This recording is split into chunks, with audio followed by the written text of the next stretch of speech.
If you don't know how to actually shape the front of the face here and it looks very complex, try the staircase method. You're going to follow the angle changes on the front of the face. So up, down, up, down, up, down, up, down, up, down, back in, back down to the neck, and there you have a profile view. What's up, my beautiful nieces and nephews? Today we're going to be taking a look at some of your guys' art, and I'm going to try to rescue them from the depths of art hell. Please sit down and open your brain now as I perform these life-saving plastic surgery procedures. Remember guys, no piece is too far gone and no one is beyond help. That being said, here is our first Patreon member and victim, Pavin Art, who says, I've been studying art style for around 9 to 10 months, not fully consistently but with focused intent. Oh yeah, I can tell. My work here uses lighting inspired by one reference and a background inspired by another, blended with my own approach. Now, the results here that we see on the screen is fantastic for somebody who's been studying for a year, but I'm not here to blow smoke up your butt. I'm here to help you improve. So, how can we save this piece? Two things here, okay? I think the nose is a little bit too short or the eyes are a little bit too low. How can I tell? Well, if we draw a line across the eyebrow and the bottom of the nose, we can find where the eye line intersects the midpoint between those two lines. This gives us a ratio for how the features sit in the middle of the face. Now, if you draw the same line across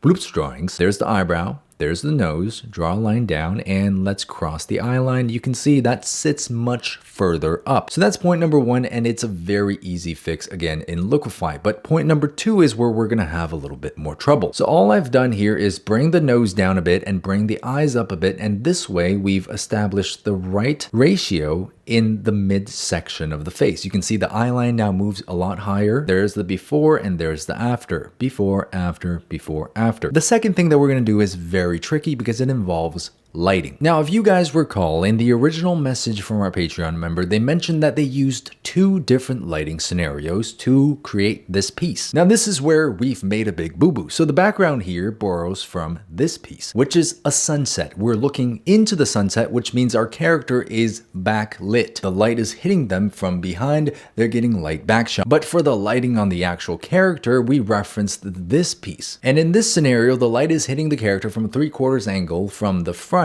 not from the back. Now, if there's one thing about Whoop that I'm absolutely certain of is that he is very consistent with his lighting. If the background is being hit by a certain kind of light, you can be sure the character will be hit by the same light. Now, you're probably wondering, how are we going to rescue this piece? I'm glad you asked. So the first thing we're going to do is we're going to start with an overlay layer. I'm going to select a very bright orange color and just try to make the background brighter. What I'm doing here is I'm just accentuating the power of the backlight. I'm going to take this purple color here and I'm going to very, very slightly darken the surface of the water. We can't really expect the water here to be the exact same color as the sky. I want it to be a little bit darker so there's some differentiation. Now I'm going to merge that layer down and we're just going to select the entire background here with our lasso tool. And now I'm going to bring up the curves adjustment to make the background even brighter. So I'm just playing around a little bit with the top of the curve, the highlights, as well as the shadows. This gives us a pretty good starting point to work from. Now you guys can see I'm paying a lot of attention to the lighting in the environment, and I'm using that essentially as a guide to how we should light the character. Because the way I think about it is the background is an entire environment surrounding the character, and the character is not necessarily separate from that background. So they're going to be affected by all the lighting shenanigans happening in this world, which means we are going to start a new layer and set it to multiply. Now I'm going to use a purplish blue color and I'm going to just brush it over the character, cast her in a shadow. Now when the character is being lit from the back, there's a thing that happens called rim lighting, which is when the light catches onto the side silhouette of the character. So here what I'm doing now is adding in some rim lighting elements onto the surfaces that I think the light would reach. One of the very common things that I see a lot of beginners tend to do is they try to overcomplicate the lighting when really less is more. Sometimes the simpler you make your lighting scenario, the easier it is for the audience to comprehend it. And as a result, the more believable your painting becomes. So there's a before and there's an after, before and after. Now we can try to maybe turn this into a hard light layer. So for the most part now, I think the lighting is already working a lot better, but what I'm going to do now is add in even more detail. We're going to darken the character's irises surfaces and add some shadows to the eyes because she is facing away from the light, so there's not going to be a very harsh kind of light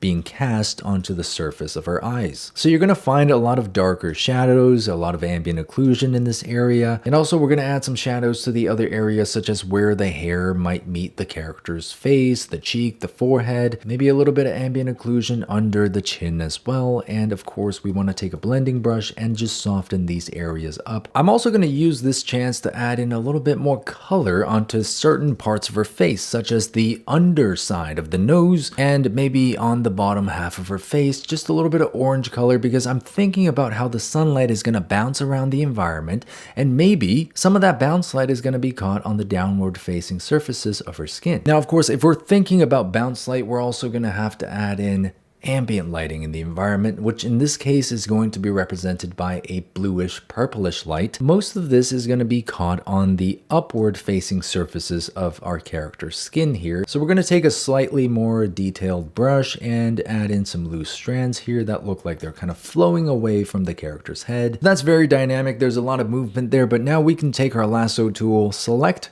the elements that we've just added. We can give it a bit of a blur, maybe like a path blur, have it fade off to the side, something like that. And there we go, look at that. Now the hair has a little bit of movement. Now we'll take the strands from the other side and apply a bit of path blur, and you can see there's a lot of movement in the hair. It looks like there's some kind of wind. But that's not all, so let's select the background here. Let me show you guys one of Uncle Sam's oldest tricks in the book. So we've selected the entire background. Now we're gonna give this a little bit of a Gaussian blur, or in Photoshop it's called field blur. This basically allows the background to fade out and be more blurred and allows your eyes to set on the details of the character. You see this a lot in movies and photographs, you know, the background gets blurred and you can only focus on the subject in the frame. So we can apply that there, and I think that looks really good. Now in Whoop's pieces, he has a foreground, a midground, and a background. Same thing here, foreground, midground, and that's the background. We only have a foreground and a background, so we're missing the midground. The midground just gives the piece a little bit more context, a little bit more depth. We can honestly do something very simple. Let's just take this motif right here of the kind of railing, paint this in very loosely, and again, we're going to apply a Gaussian blur to this, so it doesn't really matter if it's not super detailed or super refined. Now we're going to go to the blur gallery and apply a field blur to this railing. And there you go. As a final touch, let's add a new layer on top and set it to hard light. And we're going to pick a really bright color. And what I'm doing here is I'm adding a bit of a bloom effect to the light to make the background lighting look even more potent. And by now you've probably forgotten what the original piece looked like, so let me show you. There is the before and there's the after. Before, after, before, after. Always remember, guys, when it comes to lighting, less is more. Keep it simple and try to understand your light source. So that was a lot of fun, but we're not done yet. Here's victim number 2, Vamp Briar, who said they were able to make this piece following my angled faces and color picking tutorials. Feeling more confident in the face angle than the color picking. Now, I would actually argue the opposite. You should probably feel more confident about your color picking and a little bit less confident about your face angle. Let me just show you guys why. So if we do a very simple measurement from the forehead to the chin, okay, and we divide the nose and the brow, you can see we get the most space here, second most here, and the forehead is the smallest because we're viewing the face from a bottom up angle. Now let's do the same measurement on the drawing, okay? So this is the space between the chin and the nose. Here's the space between the nose and the brows. So we've got big, small, and big. Now this doesn't match up with the reference. Now other things that we have to pay attention to as well are the angles of the facial features. For example, let's look at the eyes. The eyes are sloping downwards like so and like so. Whereas on the drawing, it's kind of going upwards. We've got a different angle. We also unfortunately have a case of Medusa hair where the hair strands are way too solid for what they're supposed to be. Remember, when we're painting hair, we want it to be wispy and light and have the texture of hair. And I'll show you guys how to do that in just a second. But first, we must liquefy. Guys, I fear I'm becoming too predictable with this. So the first thing I'm going to address is the eyebrows and the size of the forehead. I'm just going to bring up the brow line, okay, make it really high. And I'm also going to just bring the hairline down on the forehead. So this entire process is helping me rework the proportions of the character's face so that the top of the head takes up less space and the bottom of the head takes up more space. Now, I can't exactly fault you 100% for this because the reference admittedly is kind of weird looking. Unfortunately, sometimes we get stuck with weird looking references and we just end up accentuating their weird traits. Now, something else that you probably notice is that the shape of the chin is not really matching up with what we see in the reference. The reference has a very flat chin because we're seeing it from an angle, whereas in our drawing, you're getting more of a curve. So we have to flatten this out and make it a little bit more straight. All right, there we go. And here is the before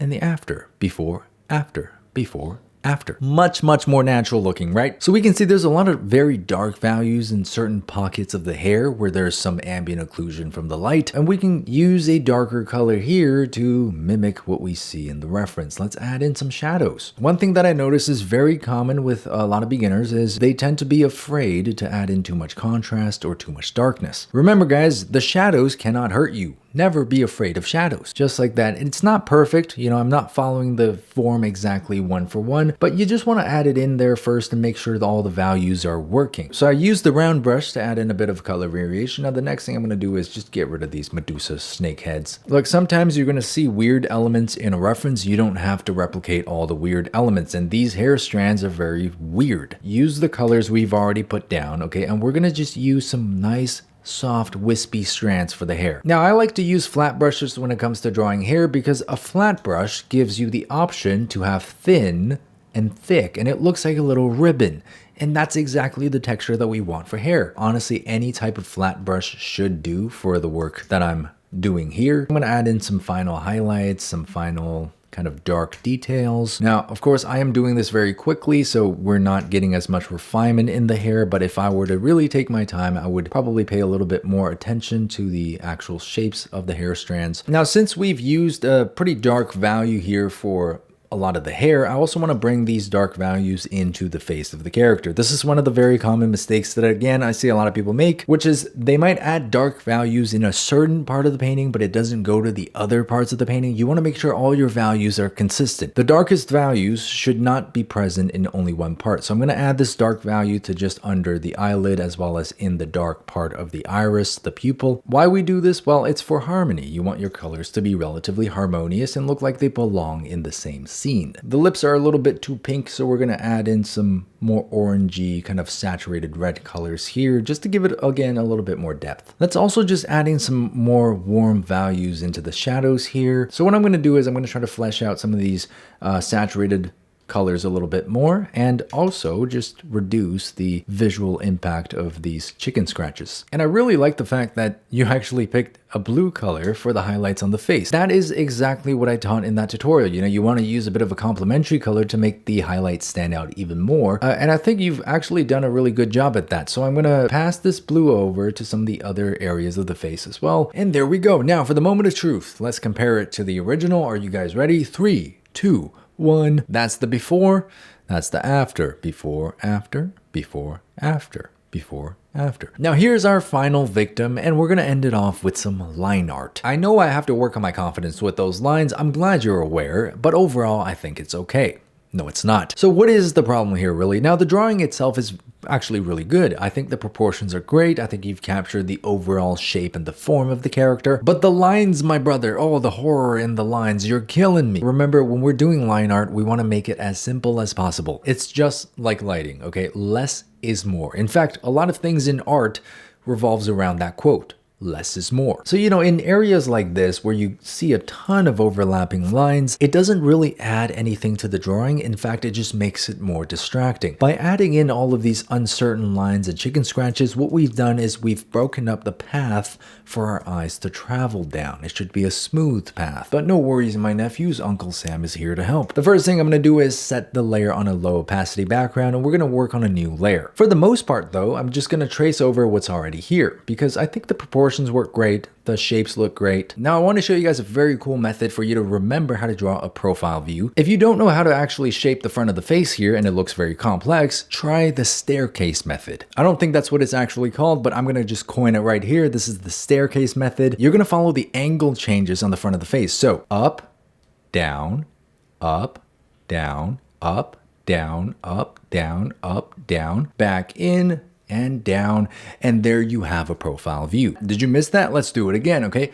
Up, down, up, down, up, down, up, down, up, down, back in, back down to the neck, and there you have a profile view. That's why I think of it as a staircase method, because you're literally going up, down, up, down, up, down, up, down. Now within these shapes, we can add in a nostril, and we can add in the corner of the mouth. Now I'm going to make some minor adjustments to the shape of the lips, and we should get something that looks like our reference. Staircase method, guys. Remember this for when you draw your profile views. Something else you're going to notice on the original drawing is the jawline is so prominent.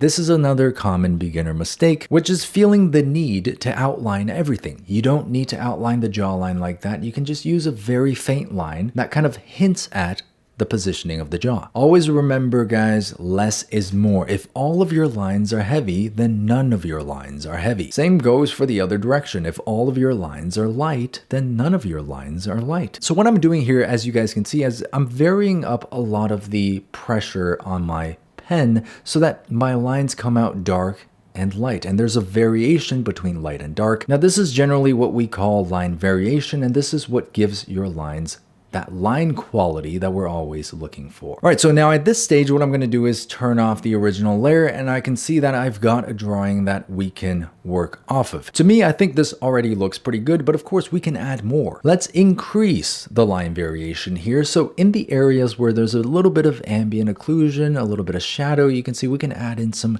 darker shadowy elements. We can use areas like this to make the lines thicker. On some of the surfaces facing downwards, we can add in some darker lines. And of course, on areas where you're going to see a lot of shadow, we can also add in thicker and darker lines. Now, as I'm doing this, I'm also increasing the size of my brush so that we can get thicker and more natural looking brushstrokes. Now you want to remember the key to getting great line quality is to have variation. You want thin lines that are barely visible, and you also want lines that are very much thick and heavy and powerful. The contrast between these elements is what creates that visual interest and makes your line art very satisfying to look at. So there we go. And sometimes when I'm doing line art, I like to add in some shadow elements very, very simply, just to indicate where the shadows are going to fall on the face of the character. But this is completely optional, and you don't need to do this. All you need is some good line variation and good line quality. I'm going to take this chance to add in some final details to the hair, just some final stage refinements to the forms, the shapes, and maybe some final details to the silhouette of the character. And there we go. I hope you guys are ready for the big reveal in 3, 2, 1. There's the before, there's the after. Before, after, before, after. Simple changes, guys. Remember, when it comes to line art, less is more. And there we go. There's 3 more art pieces from our Patreon members rescued by plastic surgeon Professor Sam. Please let me know, guys, which one was your guys' favorite. I think my personal favorite has got to be the one with the lighting change, which is also the most complex one that we did today. That being said, guys, I do hope this video was helpful for you. Now, please go look at your own art and see if there's anything that you have gathered from this video that you can now apply to your own drawings. Not gonna lie, if you watch a couple more of these videos, you might just become an art god. Subscribe to my channel if you want to see more art-related content, and check out my Patreon for monthly tutorials where we go super in-depth on specific topics. And remember, guys, in all of these videos, all of these paintovers are done with the consent of the original artist. Don't go and do this to other people without their consent. All that being said, I love you guys, and I'll see you guys on the next video. Holy Christ, that was like 2 hours of recording. I'm dead. I'm dying.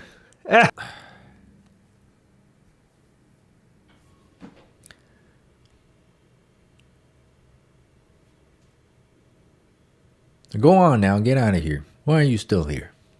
What are you waiting for? There's no punchline coming at the end of this video. Nope, absolutely not. Just a very awkward moment between the two of us because you won't leave the premises of my house.